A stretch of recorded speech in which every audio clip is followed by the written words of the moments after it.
If you clicked this video to find out more about the natural methods of birth control, then you are in the right place, because in today's video I'm going to be talking about the different natural methods of birth control that you can use as a lady to avoid pregnancy. So please stick right till the end of this video. And yeah, these natural methods of birth control, really, they are every other thing that you can do, as the name implies, naturally to avoid pregnancy. That is, not taking pills, not using those hormonal contraceptives and all of that you use to avoid pregnancy. And it is very beneficial because it helps you to understand your cycle better.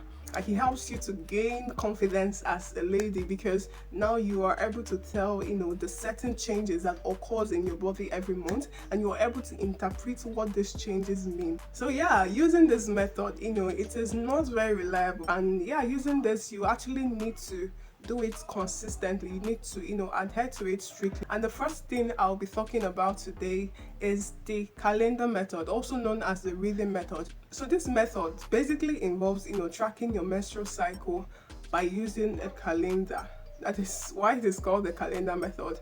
And yeah, before you use this, you would have consistently tracked your cycle for about 6 months. And if your cycle falls below 27 days and above 32 days, then you are not permitted to use this cycle. Yeah, and tracking this for 6 months, it actually helps you know how regular your cycle length is and all of that. And if you tick all these boxes, then you can go ahead to use this method. So let's just assume that your average cycle length is 28 days, and yeah, you know that ovulation happens mid-cycle, that is midway in the cycle length.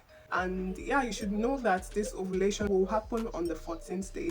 So what you do here now is that you check from the 10th day, that is 4 days before this ovulation day, and 2 days after ovulation day. You mark these days, and this is now your unsafe period. It can also be called your fertile window, because this is when you are most likely going to get pregnant if you have sex. And the best thing here really is for you to abstain from sex within this days, these few days mentioned here. Or if you cannot do that, yeah, you can actually just use the barrier method, like the use of condoms, spermicides, diaphragms, and the rest of them. That is to avoid pregnancy from happening this period. And I have a full video that really explains the menstrual cycle, like how to calculate it from start to finish. I will leave the link in my description box below, so you can watch that video after this video. And it is actually just 75% effective.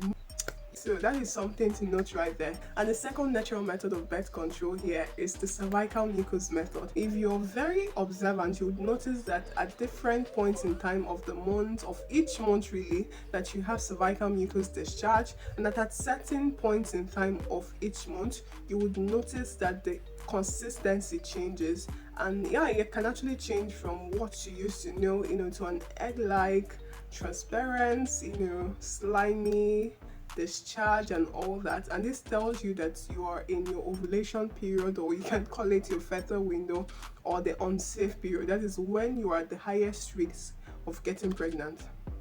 So using this method, really, you have to track this cervical mucus every day. It's something you check every day. You check the consistency, you check the color, you check everything every day up until the consistency changes. So yeah, when you're at that point, then you know that it is a time for you to abstain from sex. And if you can't do that, you know what next to do, for real. So yeah, this is not also very reliable. And doing this method, or using this method, you should be able to know your menstrual cycle, because this helps you like reaffirm the fact that this will be your ovulation, or this is your fertile window. But there are certain things now that affect the cervical mucus discharge. There are things that affects the consistency, like when you're breastfeeding, or yeah, you have certain infections, vaginal infections, sexually transmitted infections. It can affect the way this discharge comes. And the last but not the least method I have here is the basal body temperature method, also known as BBT for short. So this method basically involves using a thermometer to check your temperature every morning just before you get out of bed. Like, I mean, you can imagine how stressful that must be. And as you're checking this temperature, you're taking note of the readings for every day, and you do this consistently up until you notice a spike in your temperature. And this spike in temperature now, it indicates that ovulation has happened.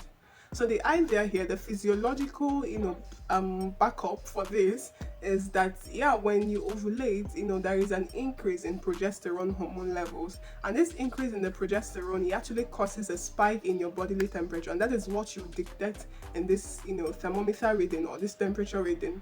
So yeah, what you really need to do here is, for the most part, you really have to just abstain, because you don't know when, this ovulation is likely going to take place up until you notice that temperature spike, which tells you that, yeah, ovulation has happened, and you have every, right to do what you want to do, like, without being scared, without being worried or anything. So yeah, the downside to all this is that if you're someone who has to be actively, doing the do and all that, like, you have to wait for an extended period for this to tell you, okay, I give you my, pass, like, you can do what you need to do.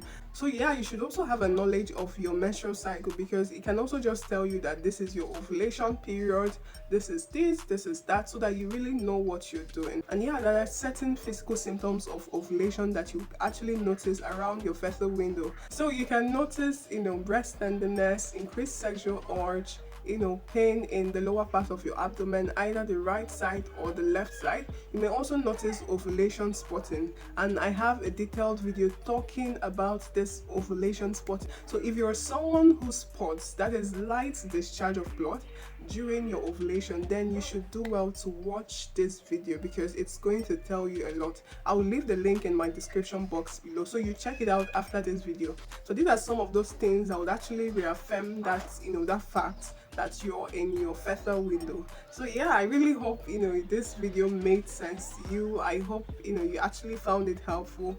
I hope it achieved the aim of what you're looking for by coming here. I make videos like this to help you get enlightened on your health, your sexual health, and make really informed decisions regarding your health. So please like this video, share to anyone you think who would find it helpful, subscribe to my channel, because it is dedicated to you, really. And I will see you in my next video. Bye.